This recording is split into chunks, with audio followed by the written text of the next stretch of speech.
Hello everyone and welcome back to my channel. Unless you're new, then hi, welcome to my channel and welcome back to the little series on my channel where I tell you what I've watched each month, film and TV wise, so I can tell you what's good, what's bad, what's worth watching, what's not. But you guys seem to have really enjoyed the last one and you keep asking when this one's going to be, which I'm really glad you are liking these type of videos, so thank you so much. So I'm just going to tell you what I watched throughout the month of September, tell you what I thought of everything, and I'd love for you guys to comment down below what your favourite thing of the month was that you watched, just because it helps me and other people know what to watch next. But without further ado, we'll get straight on into the video. So we're going to start off with TV and then move our way into film, because obviously TV is a lot longer, meaning that I watch less of it than movies.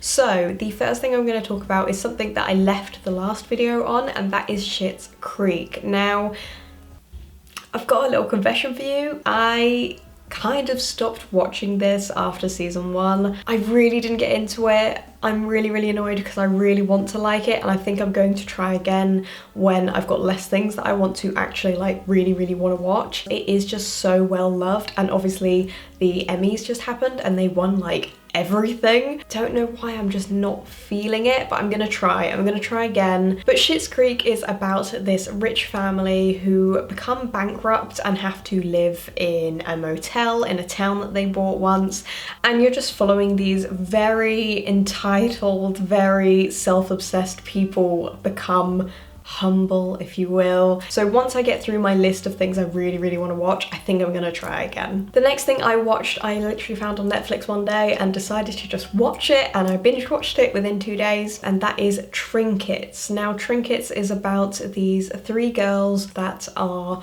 basically shoplifters and are addicted to it, so they meet in like group about it. I love a teen TV show, and this was actually really good. It's one of the best ones I've watched in quite a while. It's not the same boring story of I need to get into my best college, I need to get into Harvard, and it's about friendship, and they cover a lot of really good topics as well, which I thought was great. I've never really seen anyone ever talk about this show, and honestly I thought it was really good, easy to watch. I wouldn't say it's the most amazing show in the world, but it was a good watch, an easy watch, and if you've got spare time, definitely give it a go. Now, the next thing I watched is on the screen behind me because it is my favourite thing of this month, and that was Parks and Recreation. I know it's taken me this long to watch it. I have no idea why. I think it's because I'm a big Office fan that I was like, no, it won't compare at all. But it was really good, and I'm glad I finally watched it because I do love it a lot. So if you don't know what Parks and Recreation is, if you've watched The Office, it's the same style of how they filmed it. However, it's by the same writers as The Good Place. So if you like The Good Place and you like The Office, you'll definitely like Parks and Rec. So we're following Leslie Knope and her team at the Parks department, and it's just ridiculously funny. The jokes are so up my street. They're stupid jokes that make no sense, and they're very childish, and that is just my sense of humour. I love Leslie Knope. I think that Ron Swanson is one of the best characters ever, a little bit like Michael Scott from The Office. Such good characters. I literally finished it today. I wanted to finish it so I could talk about it for this video, so I binge watched the last like 2 seasons. I do think the last season wasn't really needed in a way, but I appreciate an extra season sometimes, and I liked the ending. It was sweet, it was wholesome. I'm sad it's now over and I've got a Leslie-shaped hole in my heart. Okay, so the next one is a little bit weird, especially coming from me. This makes no sense, but basically my boyfriend was watching it and I ended up starting to watch it, and that TV show is All or Nothing Tottenham Hotspur. I know. That is very unlike me, but I really enjoyed it. It was really good. Whether you like football or not, this is an interesting watch. So All or Nothing is basically a documentary where we go behind the scenes of Tottenham Hotspur for last season, and you watch the behind the scenes of football, which you don't get to see. So I found it really interesting. Now, I'm not a Spurs fan. I still am a Chelsea fan, but I used to be a big Chelsea fan. Like, my bedroom was Chelsea. I met the players multiple times. I have John Terry's tops, like the whole thing. It was really, really interesting. It's got Jose Mourinho in it, so I was like, yes, I feel like I'm thrown back and I'm 10 years old again and I'm supporting Chelsea. But if you like football, or even if you are just a little bit interested in football, give this a go. 1 or 2 episodes. It's on Amazon Prime and it was just really, really interesting. I do think it was a little long, I must say. I don't think it needed to be 9 episodes. I do think it was quite a good watch, especially as someone who doesn't really like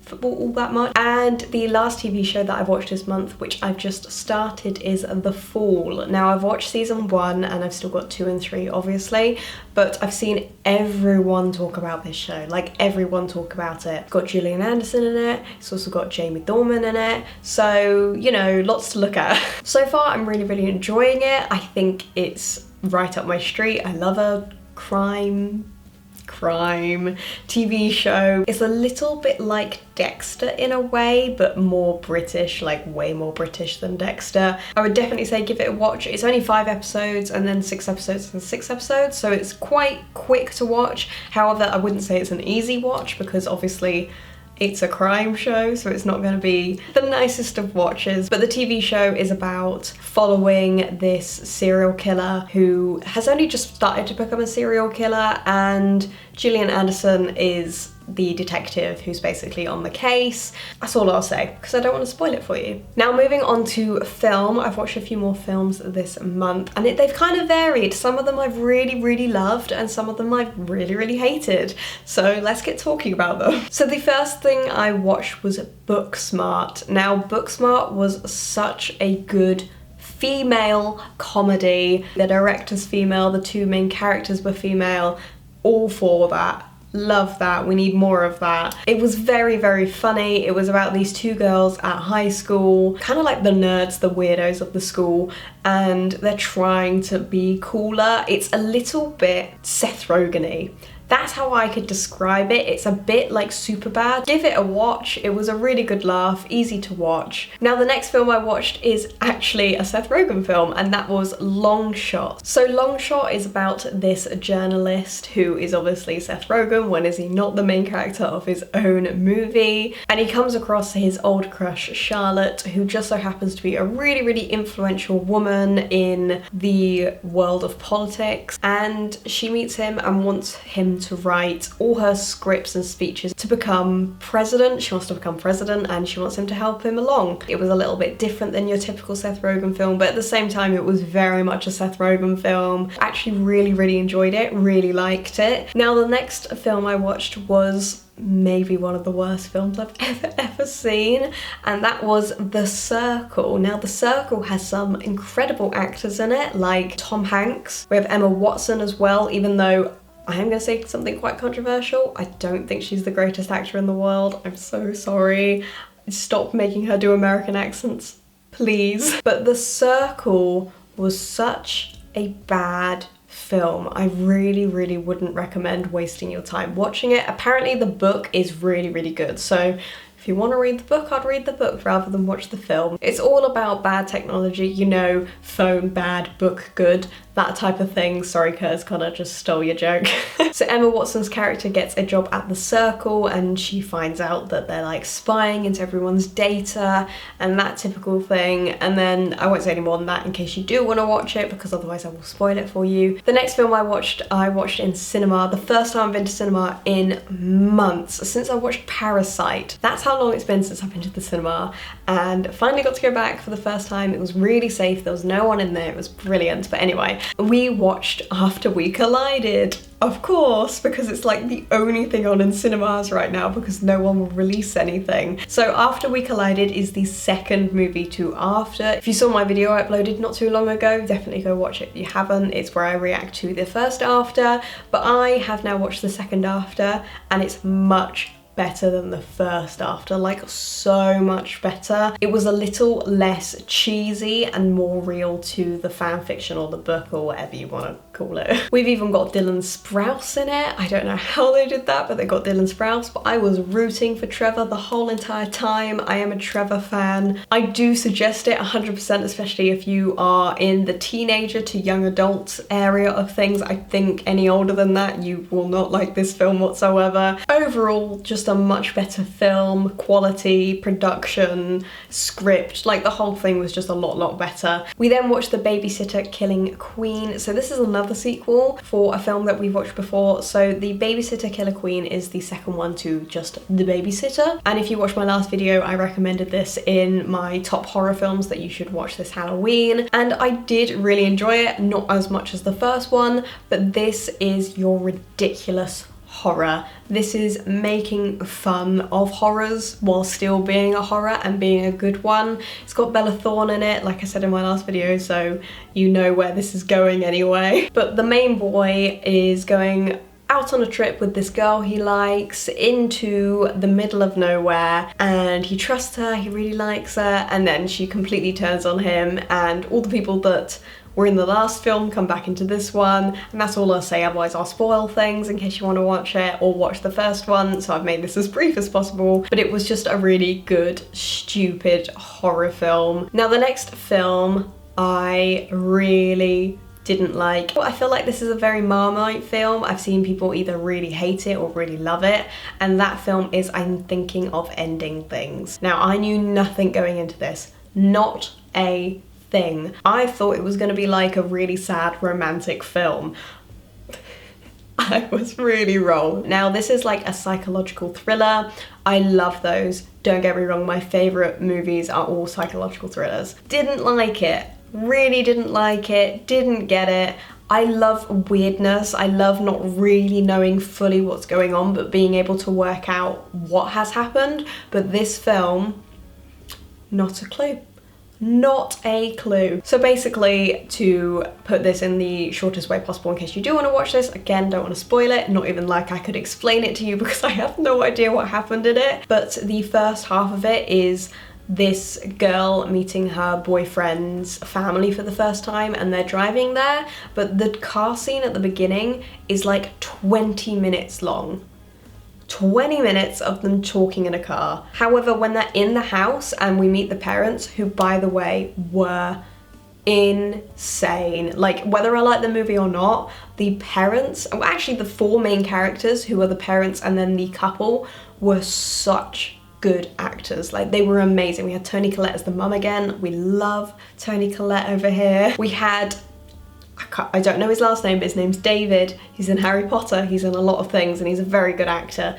As the dad, very good. Like the acting in it was superb. I thought the house scene was really good and I thought it was going somewhere, and then it just got weird and I didn't get it, and I'm really sorry for not liking it. I really don't want this to be like negative because I hate giving negative things, but I just didn't like it. I like not knowing every single detail. I never want to leave a film knowing everything that just happened. I like the unknown and trying to work it out for yourself, but this was just everything. I didn't get it, sadly, which sucks because the acting, like I said, was incredible, but the film just wasn't for me. I then watched New Mutants in cinema, and this was alright. It kind of had the same storyline and feel as it. In a way, it felt as if it was a bit of a copy, which really sucks because I went in with quite high hopes and I left with it being like, yeah? It's about these group of kids who are all in this like boarding school, if you will, but they've all got these powers and they don't know what they are yet, or they do and they don't know how to control them, and it's that kind of thing. And then this new girl comes in and then some bad stuff happens. There's some really good actors in there, there's some really familiar faces that you'll really like. The next film is The VVitch, which is The Witch. This is a full-on horror film. It's the first horror film I've watched for the Halloween season. I mentioned it in my last video because I liked it so much I put it in the horrors you need to watch for Halloween. So this is about a family who believe that there is a witch in the woods in their house. They don't really know where, but they believe in witches because we are in the old English times. It's all in Old English. It's really creepy, it's quite scary, very strange, but I like that in a horror film. But I did enjoy it. I thought it was really, really good, and if you like a woodsy, creepy horror, then you'll like this. And the final thing I've watched in the month of September is Enola Holmes. Was for me. I know a lot of people really, really liked it, and I can completely see why. It's really, really fun. Like, it's a really fun movie, and I did like it. I'm not a period drama type of person. Plus, that was the first thing I've ever watched of Sherlock Holmes ever. Like, I know nothing about Sherlock Holmes, so I think that probably didn't help in my situation. But I would definitely suggest watching this because it was, like I said, really, really fun. It was light. It's got Millie Bobby Brown in it, which is always great. She's a great little actress. But it is about Sherlock Holmes' little sister Enola, which spelt backwards spells alone. And her mum goes missing, and she goes on a quest to basically find her, being a little detective like her older brother. It's sweet, it's fun, but not really my cup of tea. But it didn't mean I didn't like it, because I did. But yeah, that is everything that I've watched in the month of September. I have such a long list for the next month. So many horrors. Ratchet is like one of the main ones I really want to watch. I haven't had time to like sit down and properly watch it yet. The rest of the fall. There's a few things I want to watch, so there'll be a good list for the next month. But we're going to be watching a lot of horror films, a lot of Halloween things on my channel this month, so make sure you hit the subscribe button and give this video a like if you like these type of things. It really, really helps me out, so thank you so much. But comment down below what your favorite thing of the month was for you. I would love to know that. But yeah, I really hope you enjoyed this video. I hope you're excited for the Halloween content as much as I am, because it's my favorite time of the year, and hopefully I will see you again very soon.